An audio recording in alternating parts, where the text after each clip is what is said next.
ఇప్పుడే జీ5 app download చేయండి. చూడండి మీ ఫేవరెట్ టీవీ షోస్ ఎప్పుడైనా ఎక్కడైనా. మనకి బ్యాడ్ టైం స్టార్ట్ అయినట్టుంది కృష్ణ.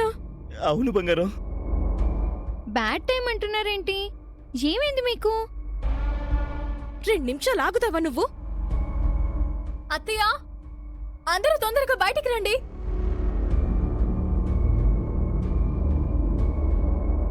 ఏమైందవని? కొంపలంటుకుంటున్నట్టు ఎందుకంత హడావిడి చేస్తున్నావు? అత్తయ్య, ఏదో పేపర్ పట్టుకొని వచ్చింది. ఏముందో అందులో? అవని మొహంలో ఆనందం కనపడుతుంది. ఏదో శుభవార్తే అయి ఉంటుంది.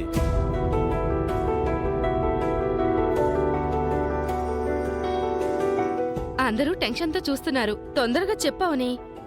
అత్తయ్య, ఈ మెడికల్ స్లిప్ మీద ఏం రాసిందో చూడండి. అవని, నువ్వే బయటికి చదివి వినిపించు. నా కూతురు బ్రతుకుందని దీని వెనుక రాసింది అత్తయ్య.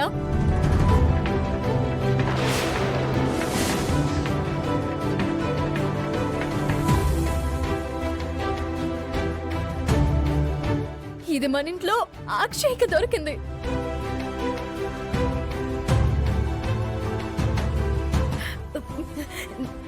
అవని, ఇది నీకు సంతోషకరమైన వార్త. అది ఏంటంటే, నీకు పుట్టిన బిడ్డ పురిట్లోనే చనిపోయిందని కొందరు సృష్టించారు.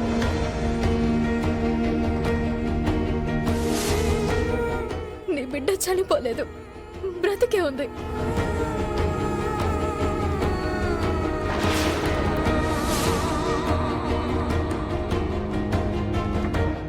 ఎక్కడో ఒక చోట ఎవరో ఒకరి దగ్గర పెరుగుతూ ఉంటుంది.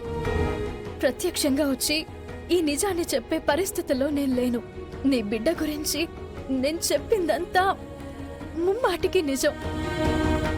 దేవుడి మీద ఒట్టు. ఇట్లు మీ శ్రేయోభిలాషి.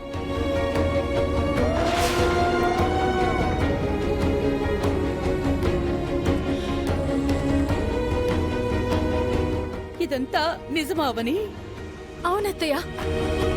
మన సిద్ధేశ్వర స్వామీజీ గారు చెప్పిన నిజానికి మరో బలమైన ఆధారం దొరికినట్టయింది.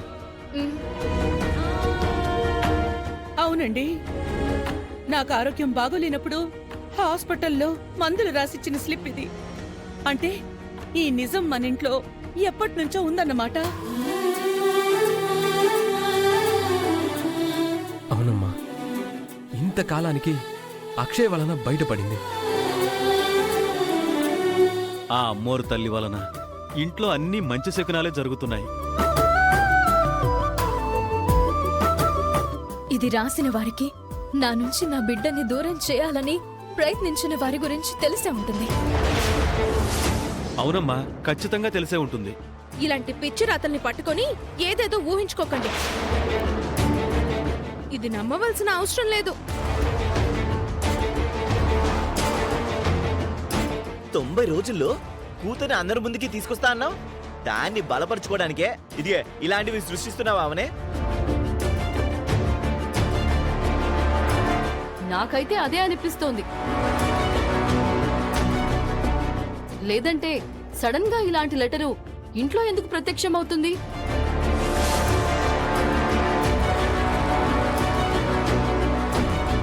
ఖచ్చితంగా ఇది అవని శ్రీకర్ల క్రియేషనే అనిపిస్తోంది.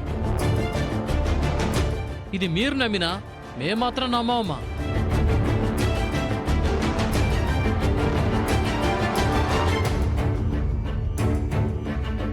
ఇది మేడం వాళ్ళు సృష్టించింది కాదండి.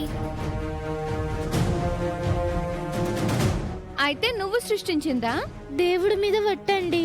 మాట్లాడితే దేవుని మీద ఒట్టు, అమ్మవారి మీద ఒట్టు అనకు, కళ్ళు పోతాయి. నిజం చెప్పే వాళ్ళ కళ్ళు ఎందుకు పోతాయి? నిజం తెలుసుకోవాల్సిన వాళ్ళ కళ్ళు తెరుచుకుంటాయి. పిచ్చి పిచ్చి మాటలు మాట్లాడావంటే చెంప పగిలిపోతుంది. చెంప మీద కొట్టడం పెద్ద కష్టమైన పనేం కాదు శౌర్య. ఏయ్, మీరాగండి. మీరెందుకే పందెం కోళ్ళలా కొట్లాడుకుంటున్నారు? ముందు ఆ లెటర్ మీద అమ్మా నాన్నల అభిప్రాయం ఏంటో తెలుసుకోవాలి. దీన్ని ఎవరు రాసుంటారో అని అనుకుంటున్నావమ్మా? నీకేమనిపిస్తుందమ్మా? బాగున్నారా అవని గారు? మీతో ఒక విషయం మాట్లాడాలి. అలా పక్కకు రండి. అయ్యో అది కదండి, నేను ముఖ్యమైన పని మీద బయటికి వెళ్తున్నాను. అరగంటలో వచ్చేస్తాను.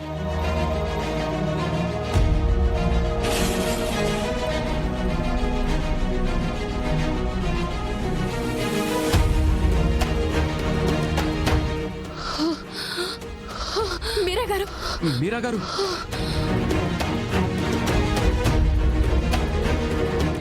అవనికి ఆ హెడ్ నర్స్ గుర్తుకు రాదు కదా? గుర్తొచ్చింది అత్తయ్య.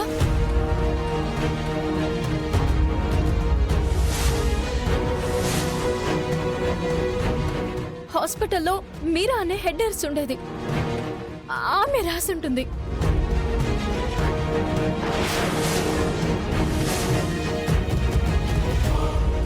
అవునమ్మా, తను 2-3 సార్లు మాతో ఏదో మాట్లాడాలని ప్రయత్నం చేసింది. తర్వాత ఒకరోజు మా ఆఫీస్ ముందు యాక్సిడెంట్ అయి కనిపించింది. అప్పుడు కోమాలోకి వెళ్ళిపోయింది. ఆ తర్వాత తన బంధువులు డిశ్చార్జ్ చేసి తీసుకువెళ్ళిపోయారమ్మా. ఆమె ఆ విషయం మాతో చెప్పడం ఇష్టం లేని వారెవరో ఆమెని యాక్సిడెంట్ చేయించుంటారని మాకు అనుమానం ఉండేది. ఇప్పుడు అది నిజమని అనిపిస్తుంది.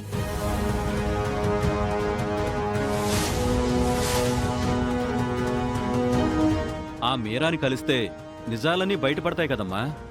అవునమ్మా, ముందు ఆవిడ్ని కలుద్దాం పదండి. నా మనవరాలి వివరాలు తెలుస్తాయి. పదండి, పదమ్మా. అది కాదత్తయ్య, ప్రస్తుతం తనెక్కడుందో తెలీదు. అలా అని తెలుసుకోకుండా ఉండము. అవని, మనం వెంటనే హాస్పిటల్కి వెళ్ళి మీరా గురించి తెలుసుకుందాం. పద. తొందరలోనే నా కూతుర్ని నేను చేరుకుంటాను.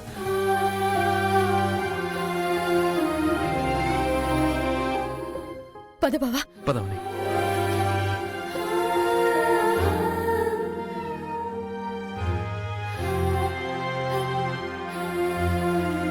అమ్మా అన్నపూర్ణాదేవి, నా మనవరాల్ని తొందరగా మా ఇంటికి పంపించు.